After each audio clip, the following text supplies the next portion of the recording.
Say yes to new beginnings. Yes. Say yes to new standards of excellence. Yes. Say yes to engaging reportage with a difference. Yes. Introducing Yes International Magazine.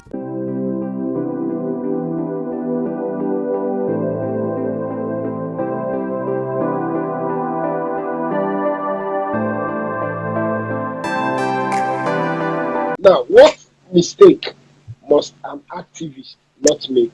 An activist must not make the mistake of taking the people for granted. People hold you to higher standards than all others because you have called yourself an activist, you have called yourself a critic. So they're looking at you. So when you now do something, the next thing they will say, "Oh, we don't expect that from you." So an activist must always live with that fear that I'm doing this path, and if I debate or I do things that suggest that you are compromising, people will hold you, to account. So you must always remind yourself, of that fact, so that you don't, run into that.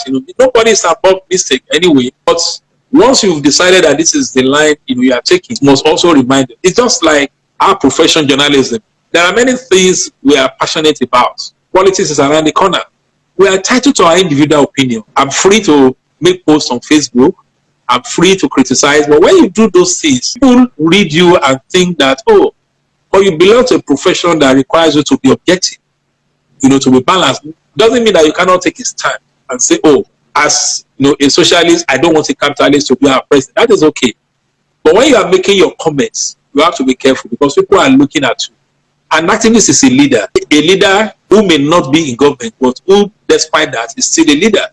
So people look onto you to provide leadership. So an activist must not make that mistake of taking the people for granted. Anywhere you find yourself. And let me say this, the fact that one has not been in government does not mean that one has not been involved at community level. Just play your role and do it to the best of your ability. That's what I would say. Has there been any time that your wife tried to discourage you from activism? Well, she has been very supportive, but she also has her own fears, really, because she thinks, this headline of politics could always bring some problems. So I remember, I think when we ran into that storm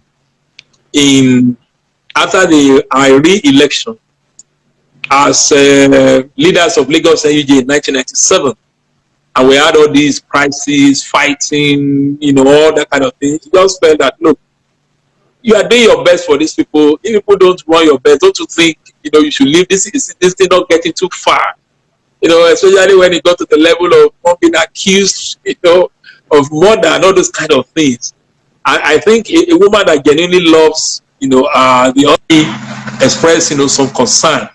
But in general, I think for the interest, of the people, for the interest of the profession, they know that it's what gives me joy. They know that I have the passion. And so they advise. Naturally, they want you to be careful, but they also encourage. And I think that has been a source of strength. Okay. How about the children? Have they tried to discourage you? We think you have had enough. No, they've not discouraged me. They just give that advice as the other say, "Daddy, please be careful." All these things. So we listen to you. We listen to your interview. It's interesting. If they feel I was harsh on government, they will say, "Oh, that one was tough."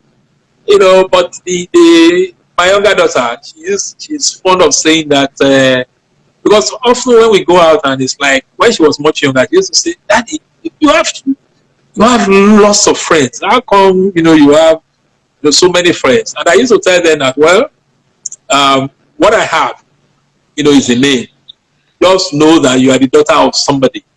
Do your best. And I believe it's a name that will bring goodwill, even if it does not, bring, all the money in this world. So like the mom, they've been quite supportive, and I hope they are also part of your live Instagram interview.